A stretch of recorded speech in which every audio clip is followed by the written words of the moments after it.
Hey, welcome in, Stinkin Truth Podcast. Make sure you continue to subscribe. Thank you so much for doing that. Send us a message, all those kind of things. Mark Schlereth alongside my partner, Mike Evans. And we are in the offseason, man. This is the procurement stage of the National Football League where you're talking about free agents. You're talking about, about the upcoming draft, all the things where, you're trying to, quote unquote, win the offseason. Yep. So good time of year just to talk about the news of the NFL. Well, and for a lot of people, the most fun part is if you're one of those teams that's looking for a quarterback, you get excited about the potential of these college quarterbacks, right? And you've got the first tier of Caleb Williams and Drake May and Jaden Daniels. Then you got that next group that has the likes of J.J. McCarthy, Bo Nix, and maybe even Michael Penix, although the jury seems to be out on Michael Penix. You did a breakdown of Michael Penix that you caught a lot of blowback for some of the things you said about Michael Penix. Yeah, well, apparently there's a lot of people out there that feel like about Michael Penix like they did about Tim Tebow or, the Rusties from the Russell Wilson camp. And, I think there's a couple of things for me when, I'm just looking at players. I kind of know what it's supposed to look like. And you can give me all the numbers you want to give me, and you can kind of break down, the tangible skill set stuff. But when I watch it on tape, I know what looks like an NFL quarterback and what doesn't look like an NFL quarterback. And one of the things that resonates for me, I had this conversation with a guy by the name of Bill Lazor. He was a longtime NFL coach, offensive coordinator, worked in Houston this year in the development of C.J. Stroud. And so we're just having this conversation because I'm going to do a Houston game, and he's a great dude. And, we have this long conversation just about C.J. Stroud and like, hey, what he was is not what he is now, when we first got him, and there were some growing pains and all this, that, and the other. But he said something to me that resonated. Like, you want to have tangible numbers and stuff because it makes you feel like you know what you're doing, right? You want to be able to say, hey, he's this tall and he runs this fast. He's got this kind of arm talent. And you want all these little, it's a way for people who don't know anything about football to get involved in football. And I get it. I mean, there's room for analytics and all that kind of crap that I don't really buy into. But there's room for all that stuff. And it makes people feel good about, I get to be a part of it. And good for you. Be a part of it. That's great. But the bottom line is, to me, what is transferable? And the conversation I had with him is it's not about who puts up the best numbers in college or who is the best season in college. It's the guy that has the most transferable skills to the next level. The most transferable part of his game, does it lend itself to playing at the next level? And the only way you can really look at that, to me, at some point is through the eyeball test. And when I looked at Michael Penix, now I only broke down one game, so I looked at one game. But it was a significant game. Right. It was the national championship game against Michigan. And I got blowback on Twitter, on X, or whatever you want to call it, like, well, that's unfair because they were the best team in football, And I'm like, you're shitting me, right? So he's only going to be the quarterback that plays against shitty teams? Like, hey, when we play the shitty teams, he's our guy. Right. When we play good teams, we're going to switch to this guy. Like, you're kidding me, right? Right. And so I just looked at it from the standpoint of, okay, you're playing in the national championship game. And I think he went 29 of 51 or something of that nature, had about 5 yards per pass play. He must have had 18 completions within either behind the line of scrimmage, at the line of scrimmage, or within 4 yards of the line of scrimmage. I mean, I don't know that you could invent another way to throw a bubble screen. Like, whoever that offensive coordinator was in Washington, there were more bubble screens completed in that game from different looks and different formations and different personnel groupings than in the history of college football. And I had this same argument when Baker Mayfield came out. And one of the big arguments was, well, he's the most accurate quarterback in NCAA history. Well, I should hope so. You threw 14 bubble screens a game, I mean, you walk into the game and you're 18 for 18. Right. Now, if you complete 50% of your balls that are intermediate balls, you're sitting at 76%. Right. I should hope you can complete 76% when those are the statistics involved. So there was a couple things. Number one, like, everything was at the line of scrimmage. And then there's a couple of different plays, but I'll just give you one. They had a 2x2 mirrored concept, okay? So 2x2, right? Tight ends in the middle, receivers outside. Both receivers hit an out route.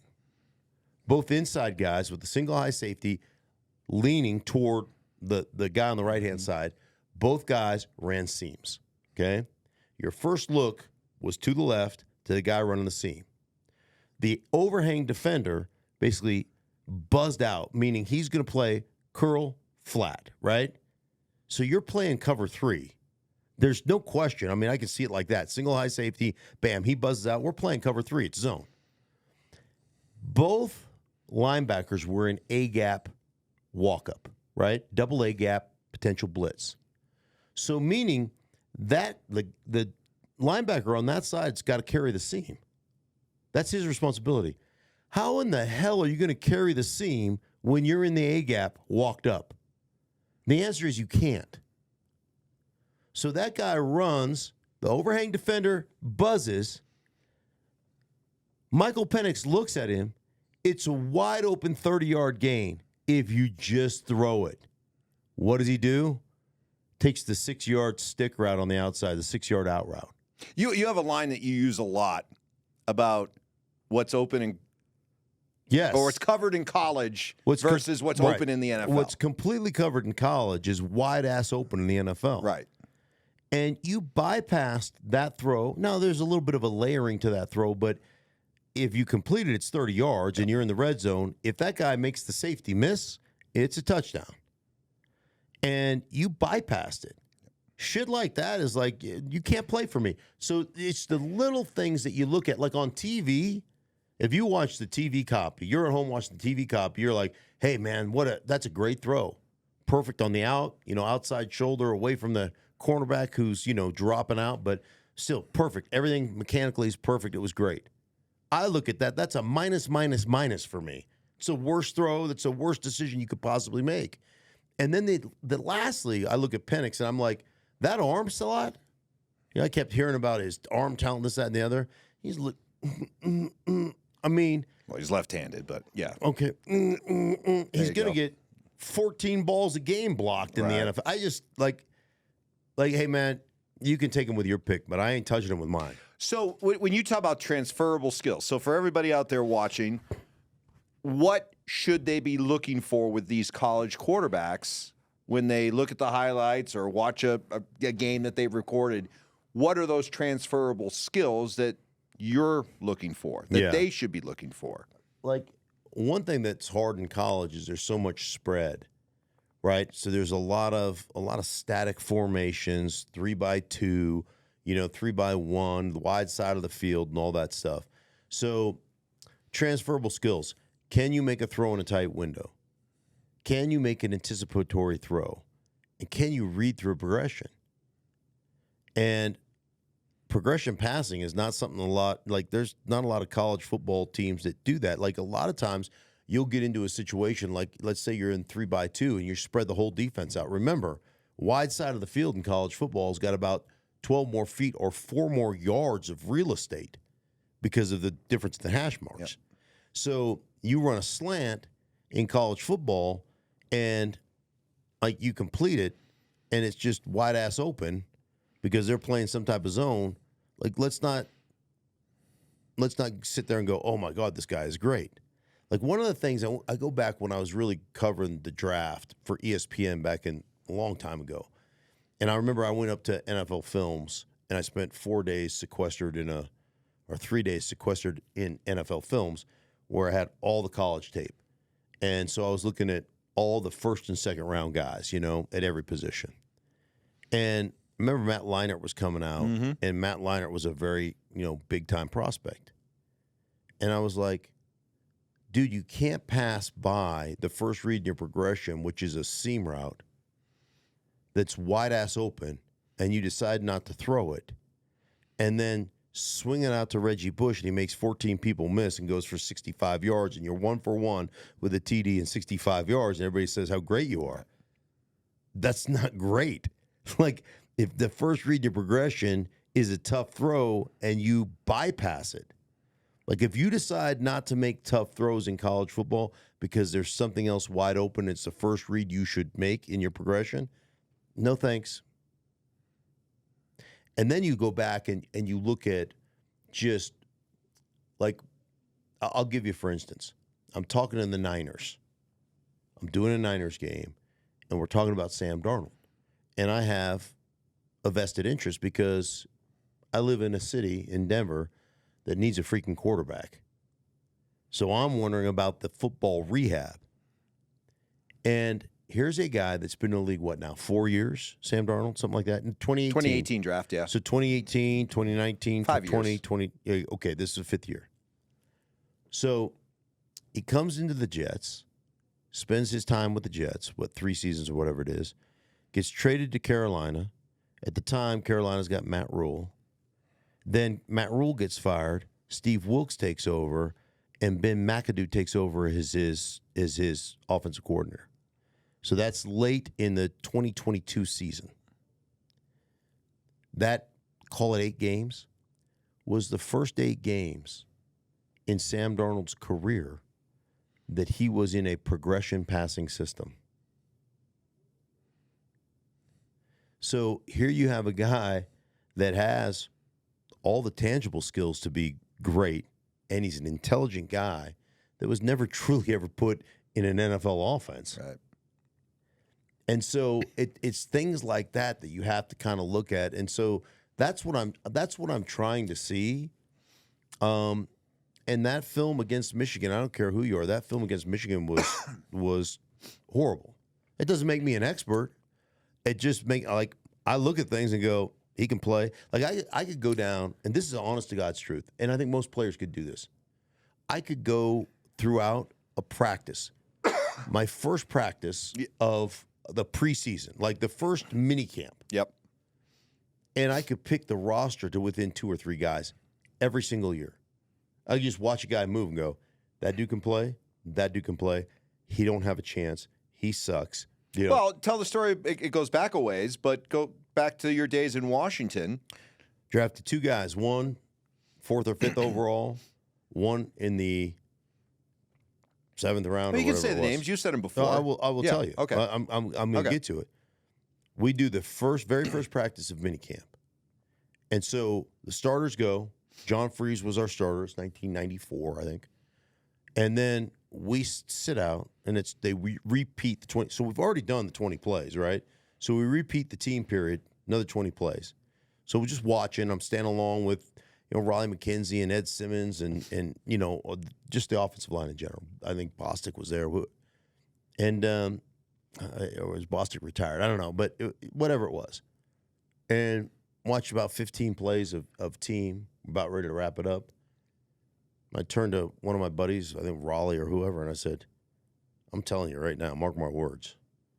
The kid we drafted in the 7th round is 10 times better than the kid we drafted 4th overall or whatever it was. I guarantee you right now. Kid we drafted 4th overall or 5th overall, whatever. Yep. Heath Schuler. Kid we drafted in the 7th round, Gus Frerotte. Gus Frerotte went on to play a very long time. Heath didn't. You can tell right away. Yeah. You can. Why are so many mistakes made? I think why? Because mistakes. I think most of the mistakes are made because of you overdraft guys and you hope under my expert tutelage I'll fix them. I'll teach them how to play. So I think that's part of it. I think it's really hard to transition. The college game, it's hard because it's different. It just is different the way they play it. So I think that's part of it. I think the other thing is you rely on people to scout, and the people who scout want to give you a tangible number so they're not wrong. So it's like baseball. Well, his spin rate, does he get guys out or does he not? Yeah, he had a 6.86 ERA. Right. Yeah, but his spin rate, who gives a shit, right? I don't care about your spin rate. You're right. So I think there's all these tangible numbers where you slide it over and go, here's our guy. Look, he ran, 4.640. Yep. He's got big time arm talent. He had a 40. Yeah, you're checking boxes. And then when you slide it over, you say, okay, that's on you now. If you can't coach him up, it's not my fault.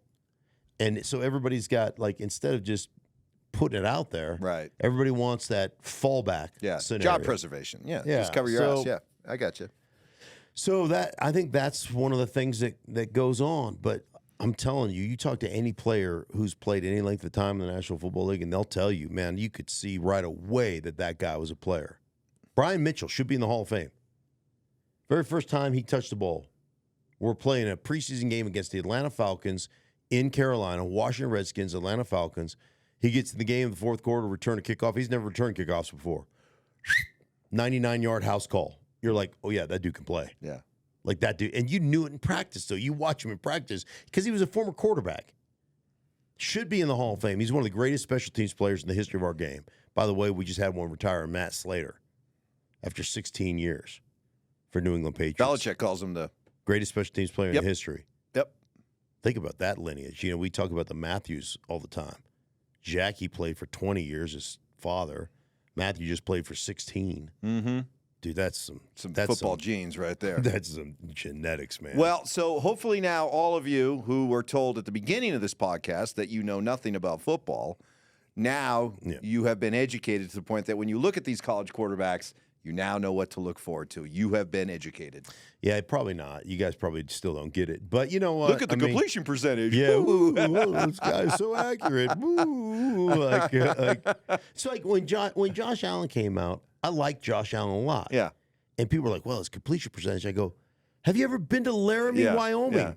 Yeah. Have you ever? It's a wind tunnel. It's a freaking wind tunnel. Yeah, right. And plus, how many dudes that are like legit wide receiver guys want to go to Laramie, Wyoming to play football?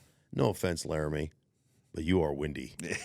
You are windy. It is windy. It is windy. If you've never been there, trust me, there's no real reason to go. By the way, they actually, who was the quarterback or who was the coach back? Was it Glenn, Joe Glenn? They actually played an NFL style of offense. Yeah.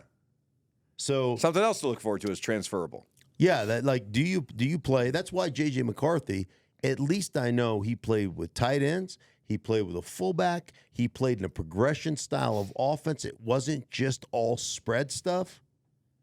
So, like, his ability to transition from college to professional should be accelerated because he actually, under Jim Harbaugh, played like Andrew Luck did. You know, they're going to run spider to Y banana. You know, they're going to do that stuff. So, anyhow, I'm on a soapbox. I apologize. It's all right. It's a very important time. These college quarterbacks, they could represent the future of a franchise. You got to know what you're looking for as a fan. So, good stuff. And then next week we start getting ready for the combine. Gosh. Maybe we'll know where Justin Fields is going to end up, Russell Wilson's future. Dak Prescott, is he going to reset the market for NFL quarterback contracts? A lot of stuff happening. Man, I tell you what, we're going to have a big week next week. Big week. Because we're going to go through it all right here on the Stinkin' Truth podcast. Thank you guys so much for listening. We will be back with you a couple times next week, and we'll continue to have this train rolling down the tracks. A chugga chugga, a choo choo. Hey, for everybody involved in the Stinkin' Truth, we thank you so much. Thank you for watching. If you enjoyed the video, please make sure you don't forget to give us a thumbs up. Subscribe to our channel for more content just like this. If you want to see more of our videos, you can also be sure to check out our playlist. Let us know exactly what you think in the comments below. We appreciate you guys so much for being a part of that. Don't forget to follow us on social media to stay up to date on our latest updates. Links are in the description. Thanks again for watching, and we'll see you in the next video.